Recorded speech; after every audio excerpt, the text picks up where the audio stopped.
On this episode of the Ask Mike Reinold Show, we talk about some of the strategies we recommend to gain confidence as a physical therapist. The Ask Mike Reinold Show. Helping people feel better, move better,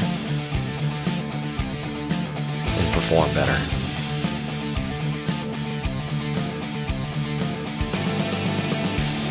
Before we get to the podcast, I wanted to make sure you knew about my free online course on the Introduction to Performance Therapy and Training.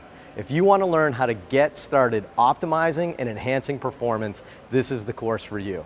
Head to mikereinold.com/performance to sign up today.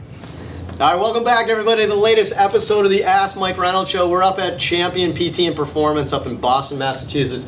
Dave Tilley, Mike Scaduto, Dan Pope, Lenny Macrina, joining me on another fine episode this morning. Very fine episode. Thanks for joining us as well. If you have questions too, you can go to mikereinold.com and click on that podcast link, and there's a nice form you can fill out and give us some good questions. We've been getting a lot of good questions lately. I'm not gonna lie, I think one person, just so we can kind of figure this out, I think one person literally submitted like 20 questions in a 5-minute period and kept changing the name. I'm not kidding. And they're all slightly different, but you could tell that they were like, you know, like, all right, well, I don't want to submit like 20 questions all with the same name. So it was pretty creative. I liked it. It was pretty good. But we do have like a date and a timestamp on there. And when we get 20 questions in 5 minutes that all have a similar pattern, similar grammatical style, we caught you. Similar syntax. We caught you anyway. But Lenny, who do we have for students joining us on this episode? We have two very, very good students. We have Nick Giacopello. His friends call him Acapella, from New Jersey. You gotta hear him talk. Every once in a while, throw it. Yeah. He is from Toro College in Long Island, so shocker that he drinks coffee. And we have Jason Waddles from the University of Kentucky, the home of our friend Terry Malone, who we have high respect for and a great program at Kentucky. So welcome Swaddles and Acapella. Acapella Swaddle? Swaddle? Swacapello. Swacapello is the two of them together. Boom. Mike Scaduto, do we have a random fact for this episode? It's not so much a fun fact as it is a boater safety class. Okay. Alright, so in a following sea, when the waves are coming back behind you and it's pushing you forward, you want to keep the bow of the boat up. So keep the nose up. Nose up. Otherwise you'll dive right into the wave. Rookie mistake. You don't want to do Pretty that. good. You're turning into our Norm on... right? Or no, who's the mailman? Who's the mailman on chairs? Cliff Clavin? Cliff, you're our Cliff Clavin Or now. Bill Nye. I like Bill Nye. I like that. Awesome. All right, what do we got, student? Who's up first? Nick, let's hear it. Nick, what do we got? All right, Tina from Denver. It took a year, but I think I've listened to every podcast. Love you guys. Jeez. As a PT going into my 4th year as a clinician, I still don't feel confident in my skills and ability to treat every patient. Is there a time when things just start to click and I'll begin to feel more knowledgeable and confident? I love learning from you guys, but any other tips to gain confidence and belief that I'm a good PT? Sorry, that was pretty wordy. Good. No, that We need to wasn't send that you like a wordy. gold star or something. Yeah, that wasn't bad. Tina, Tina, I would say the question that you just submitted is probably one of the more common questions. We don't get it quite written so wordy like that. No, I'm just kidding. So eloquently like that. It was a nice question, but I actually believe that's probably one of the most common questions that we also don't get, that people have, right? And I know that sounds weird, but I think that's one of the more common things we're seeing. Either we're getting the vibe of it from comments that we see on social media or some of the posts that we see, but you know, you're 4 years out of school and you still don't feel completely confident in everything, right? And heck, I mean, I think you just kind of like said it really well with just that word. Like, who's going to feel confident in everything, right? It's really hard to feel confident in everything. So, you know, I'll let you guys kind of start and kind of like go from there. But let's talk a little bit about like, what can somebody early in their career do to feel more confident about their skill set? Because, man, it's like, think about it. This is like a big profession, right? And how long is school now? 6 years or whatever. But like in 6 years, you have to learn every orthopedic, neurological, pediatric, geriatric, cardiopulmonary. Is there anything? You have to learn all that stuff and work it. I think it's going to be really, really hard for anyone to feel super confident, even if you're just in orthopedics, to be confident in everything, like every joint or every sport or whatever it may be. So, who wants to start? What's some advice for Tina on how she can I guess I'll say this is normal. I think that's the first thing I want to say. It's normal to not feel confident about that. It's all about how you're gonna, take these next steps to help yourself. So I'll answer that. Is it normal? Why don't you guys say how do young clinicians become more confident go in in their ascending skill age? sets? So yeah, you want to do that? Like so, ascending or descending? Ascending. You want to go We'll end ascending on the best wisdom. or clinical experience? Let's go ascending clinical experience. So starting at the lowest. I don't know what that means. No, it's all about boats, but not about ascending order. I don't know anything. Yes, that means it goes up. Okay. Oh, I would say, yeah, I'm right in the midst of that. I'm about 2 years out of school, and I've been working here for 2 years, and definitely, like, confidence level is something that I've, I guess, struggled with. I think that's pretty normal, as you guys were saying, but I think one way that I've gained confidence is you start to recognize patterns as you go, and you start to be able to relate to previous experiences. So you see a person in front of you, and you have like a whole database of people that you can relate to, and I think that helps build confidence in the way that you deliver your message to the patient. The other thing is obviously investing in yourself and doing continuing education, but trying to pick continuing education that's specific to your job and specific to like things that you can use immediately to help your patients. I think if you can help your patients, especially early on in their rehab process, they start to gain confidence in you, and you start to gain confidence in yourself, regardless of what they're coming in to see you with, essentially. I like that. So I would definitely, we could probably classify you as early career, Yeah. you guys as middle career. I think you're probably in like the early end of the middle career, which is fine. And then Lenny and I are almost on Medicare, I guess. We're almost we're in like late career. I think this is probably going to be pretty good. So Mike, early in your career, correct me if I'm wrong, there are some things you are very confident in yourself about right now, correct? Yeah. It's the most unconfident way to. At the end of the day, I leave confident. I'm going to leave. I think that's a great point. My Every lunch time- will be here. If I go in and I'm like, oh, I'm gonna nail this, and then I look back on it and I reflect on what happened, and it's like, oh, I missed this. I missed something. I Right. missed something basic. So yes, there's things that I've seen more of, and I feel like I can be more confident with, but I'm always missing something. I think everybody's like missing something for quite a bit of time. So that's a good point. But your confidence goes up the more you see recurring things, Right. and I think that's a good point on the early stage, like Tina and Mike and stuff like that. Is that there's a lot of stuff you haven't seen, and there's a lot of stuff you've only seen once, right? And then you don't have those patterns. And I honestly think that's one of the negatives of our profession with being generalist in everything is that you never get really good at one thing. So you never get like super confident at one thing. So because we have to be able to treat so many things. So I think that's a big part of it is that you're going to slowly get more confident in the things that you see more of, right? So I think that was good. David, I don't know who's maybe Dave. I think Dan's got more than me. He's so old. He's Dave. His beard looks older than your beard. Definitely. Yeah, definitely So my beard. all right. So Dave, you're kind of like transitioning to middle age.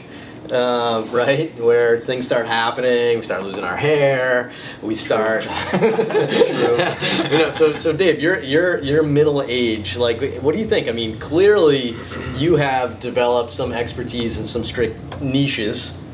I say niche. I say niche. I say niche. But niches sounds weird. I like niches better, plural. Niches. But anyway, so Riches in the niches and riches in the niches. so I'm pretty sure you're confident in that, but I'm also pretty sure there's tons of stuff you're not confident in, right? Yep. So what do you think? Like, as somebody that has, is pretty confident in a bunch of things, like, how would you help Tina get to where you are right now? What do you think? Yeah, I definitely think the first piece of it that you just gotta accept and kind of admit that there's so much stuff that you don't know that it's going to take time to learn it. And so early on, I feel like a lot of young grads come out of PT school, they feel like they've done all this work and they've done so much to know. They get to the clinic and they kind of get like punched in the face a little bit by life and like, ooh, like I really don't know a lot at all. And that's how I felt. I felt like despite all of my work in PT school, I was still like uncomfortable with like progressing rotator cuff repairs, and I was flaring people up a little bit, and I was like, God, I feel terrible right now, or like people weren't getting better with their backs or whatever it was. And so I kind of like got really down for a little while because I was like a harsh reality that I had so much more to learn. So that's just one, is that everybody goes through that. I think that nobody jumps out of the gate and feels amazing about what they're doing, but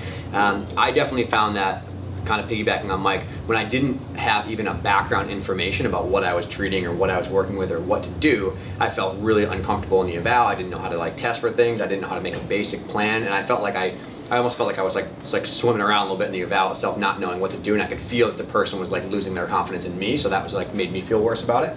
So that's kind of when I got really heavy into Con Ed, taking courses that were like based on the things that I knew I needed more work on. It wasn't the fun course that like I liked about gymnastics, it was like the course on, you know, general back stuff or hip stuff, whatever, and I felt that the more I studied and prepared before I was actually with clients, the better I felt even a little bit in the clinic, and it at least gave me like a little bit of like, you know, ground to stand on to start making more confident decisions. I like that. So 2 mentions of continuing education. I think that's good. I think what a young clinician like yourself, Tina, and those like just like you could focus on is like, think about what we do with students in school and even with athletes in pro sports to an extent, is we assess them in all their domains, right? So in school it's like, how are you with math, writing, reading, social studies, science, like those types of things, and we find what that person's deficient in, and then what do? You get extra work, you get a tutor, or you spend a little extra time working on those. In pro sports it's the same thing, like, oh, you're really strong, you're really powerful, but you have poor mobility. All right, let's work on that, for example, right?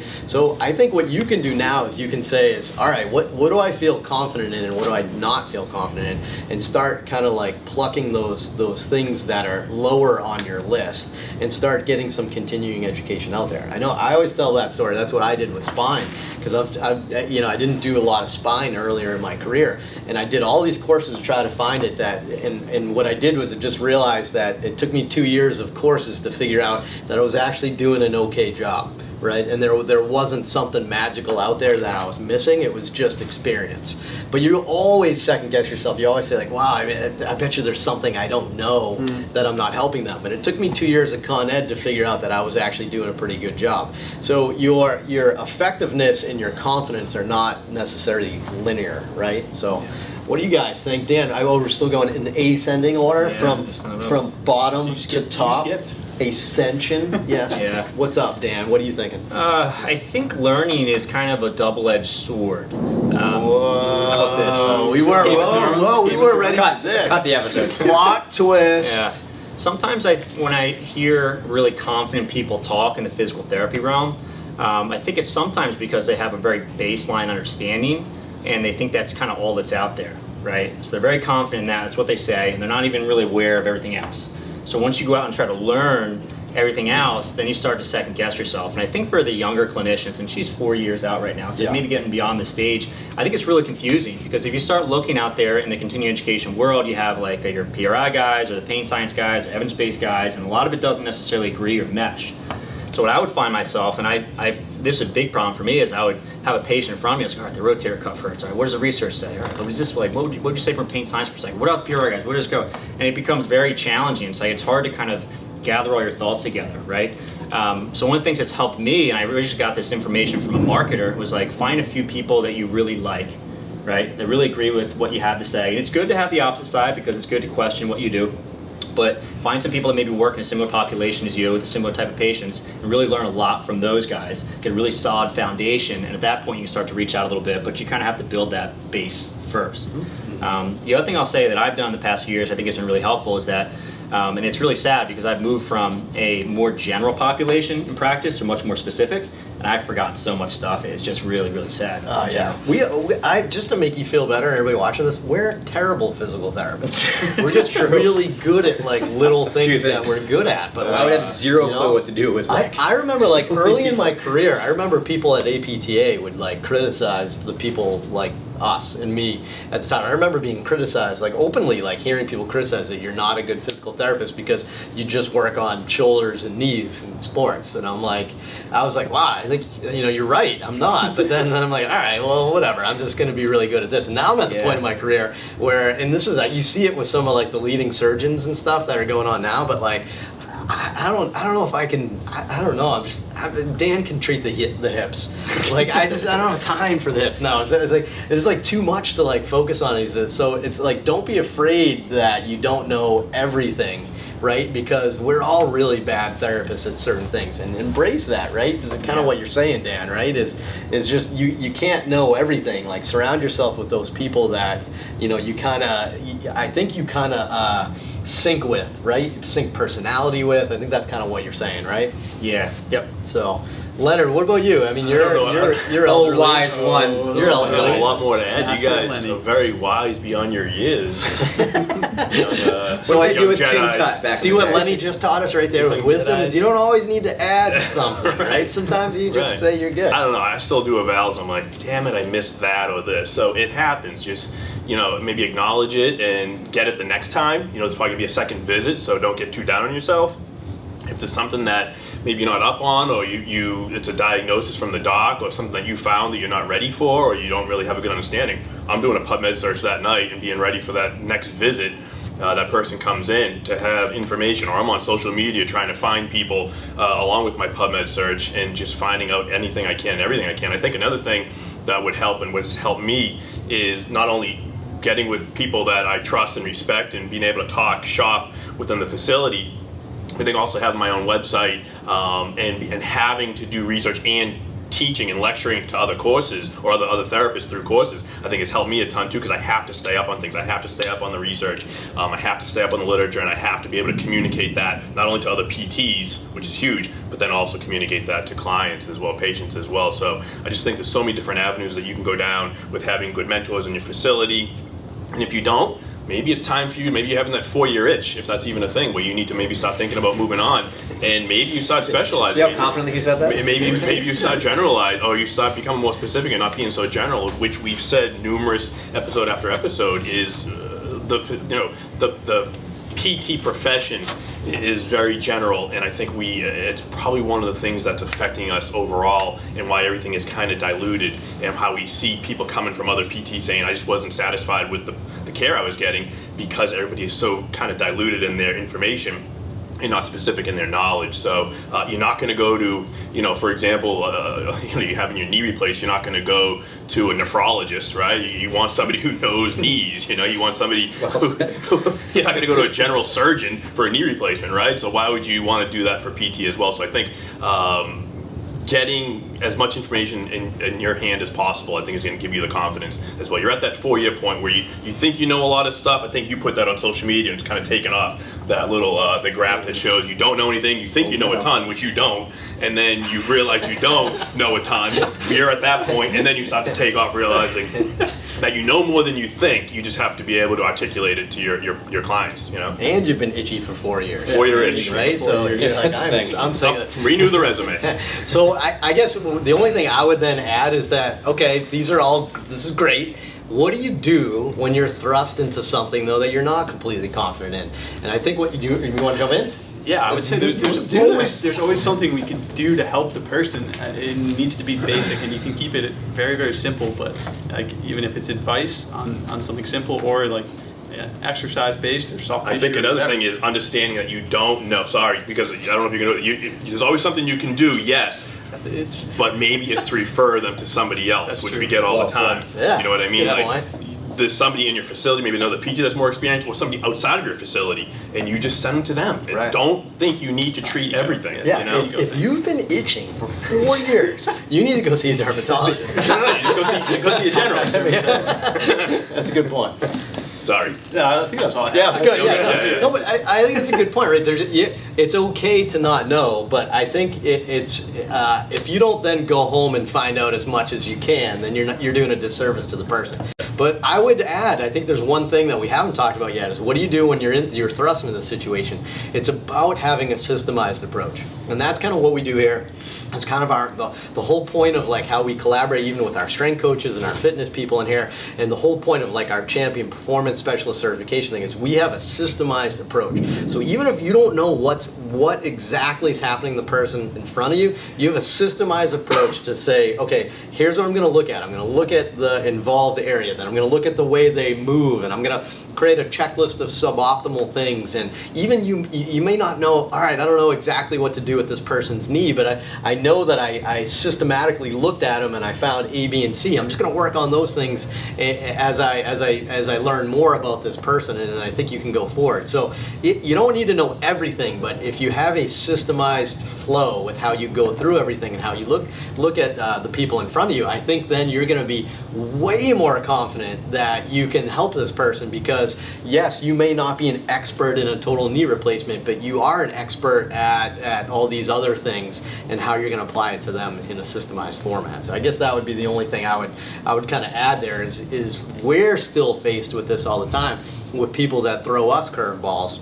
But we are good at systemizing our approach and how we look at people, that we're able to at least find some things to work on, and then down the road we'll either figure it out or the problem will expose itself to us, right? Sometimes it's not obvious on day one, but you work on A, B, and C, and then all of a sudden becomes obvious, like, oh, that's why your knee hurt. It's okay, we noticed you had poor dorsiflexion, and we got that better, and your knee pain's starting to go away. I didn't get that on my exam, but I did know your knee hurt and you had limited dorsiflexion. And you see how it kind of goes together, for example. So anyway, good question, Tina. I think that's a pretty popular one, so I'm glad we covered it well. I think that was a lot of good advice. If you have similar questions, and by all means you can put a fake name in there if you don't want us to draw attention to you, but if you have similar questions about that, I mean, we get it, we've all been there too, and hopefully you've learned from that, like that, we're not completely confident in everything we do either, but we're confident in our approach, and I think that's the big thing. So anyway, head to MikeReinold.com, click on that podcast link, and you can fill out the form to ask us questions. And be sure to go to iTunes and Spotify, rate, review, and subscribe, and we'll see you on the next episode.